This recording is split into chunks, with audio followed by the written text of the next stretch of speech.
बिस्मिल्लाहिर्रहमानिर्रहीम। फ़िलिस्तीन पर मत रोइए।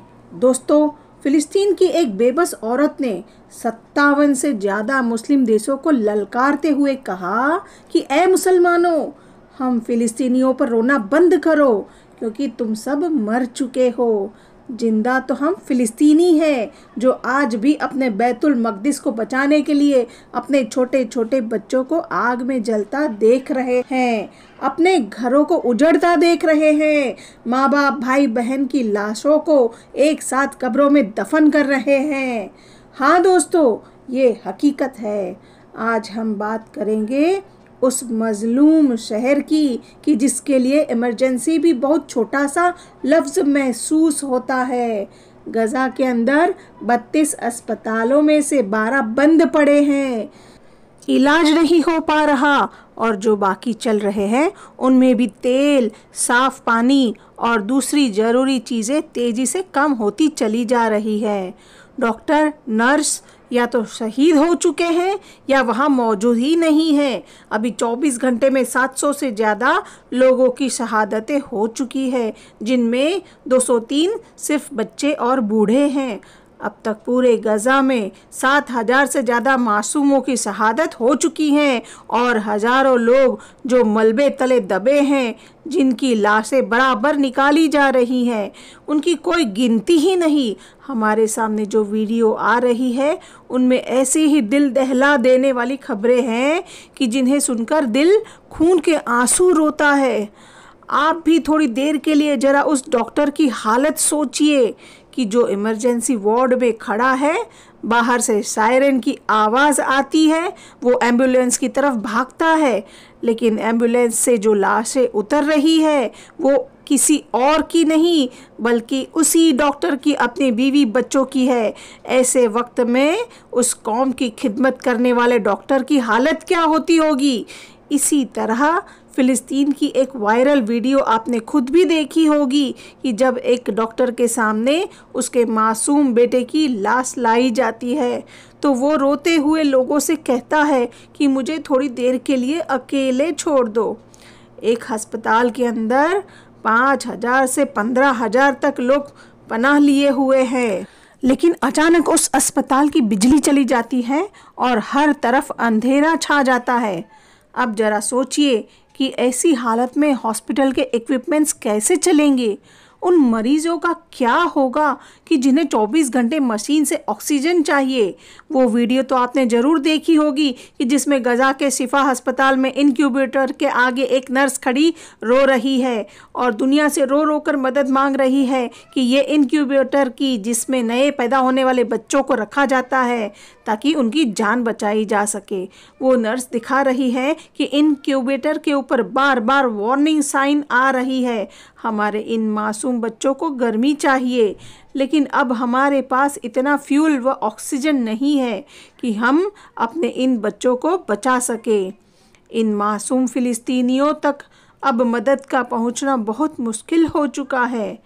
बीबीसी की एक रिपोर्ट के मुताबिक गजा शहर में कोई भी ऐसी महफूज जगह नहीं कि जहां इजरायली रॉकेट से बचा जा सके। स्कूल, कॉलेज, हॉस्पिटल सभी को निशाना बनाया जा रहा है।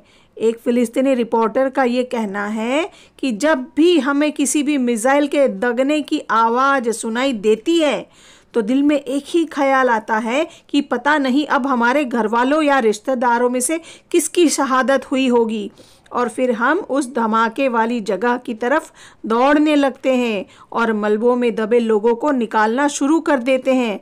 दिल खून के आंसू रोता है, लेकिन फिर भी हम अपने लोगों के लिए कुछ भी नहीं कर सकते।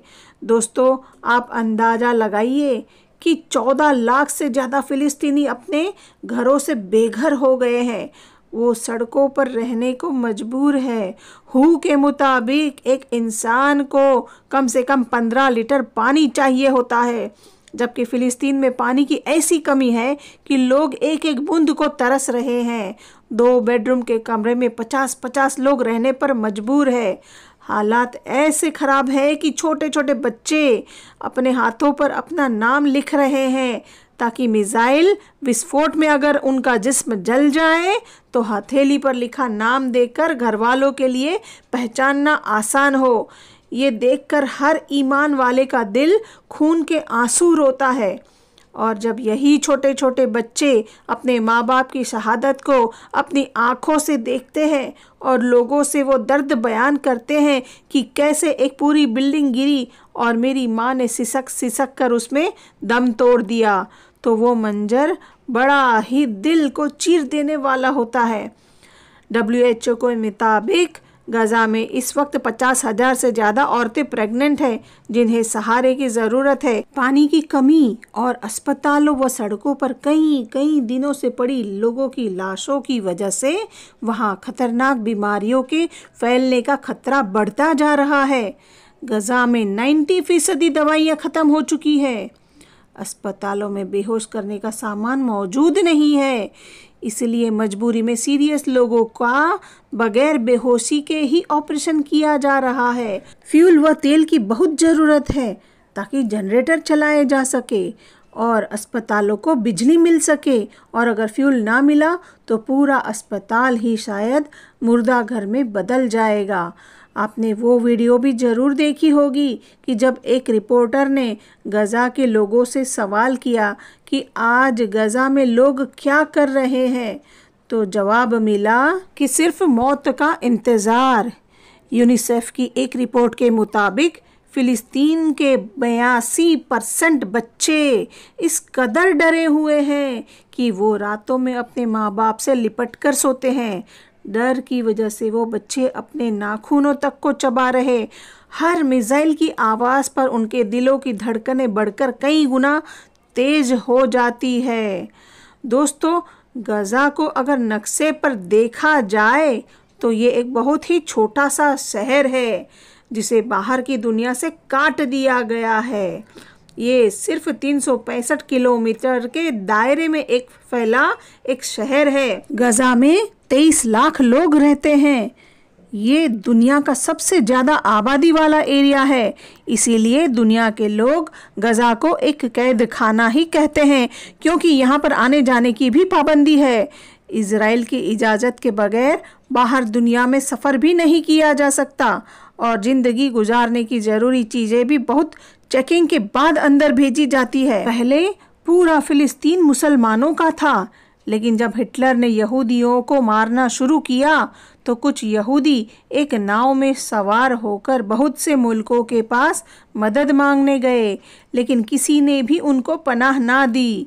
आखिर में फ़िलिस्तीनी मुसलमानों ने इन यहूदियों को अपने यहाँ रहने की थोड़ी सी जगह दे दी, तो इन यहूदियों ने उस रहम खाने का बदला फ़िलिस्तीनियों को ये दिया कि उल्टा उनके ही घरों पर हमला करना शुरू कर दिए और धीरे धीरे फ़िलिस्तीन पर कब्जा जमाने लगे। 1947 में UN के मुताबिक 55% हिस्सा यहूदियों को मिलना था और 45% फ़िलिस्तीनियों को।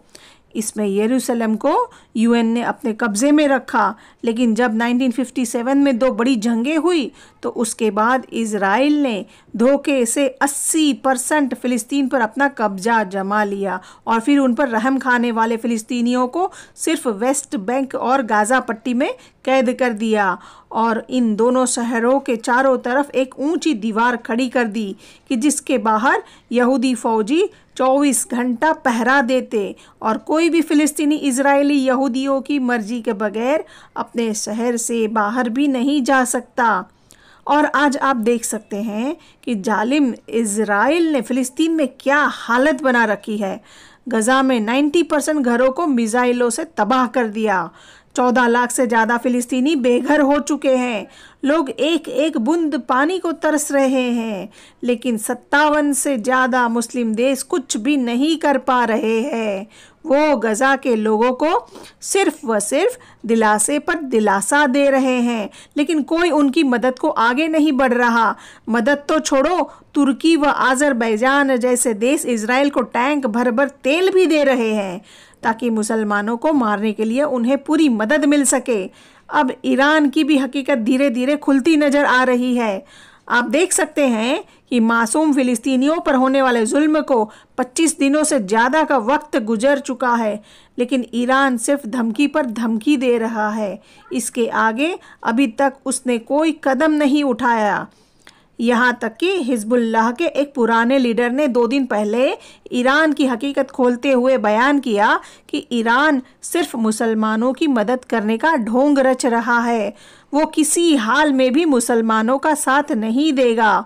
उसने तो साजिश करके फिलिस्तीनियों को मौत के घाट उतरवाया है। अब ईरान के बारे में कही गई हिजबुल्लाह के लीडर की इन बातों में कितनी हकीकत है, ये तो सिर्फ अल्लाह ही बेहतर जानता है।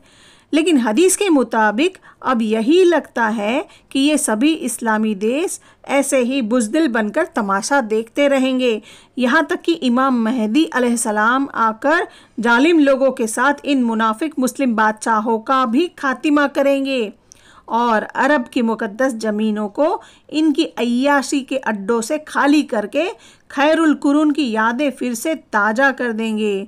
अल्लाह ताला फ़िलिस्तीनी मुसलमानों की गैब से मदद फरमाए। आमीन सुम्मा आमीन।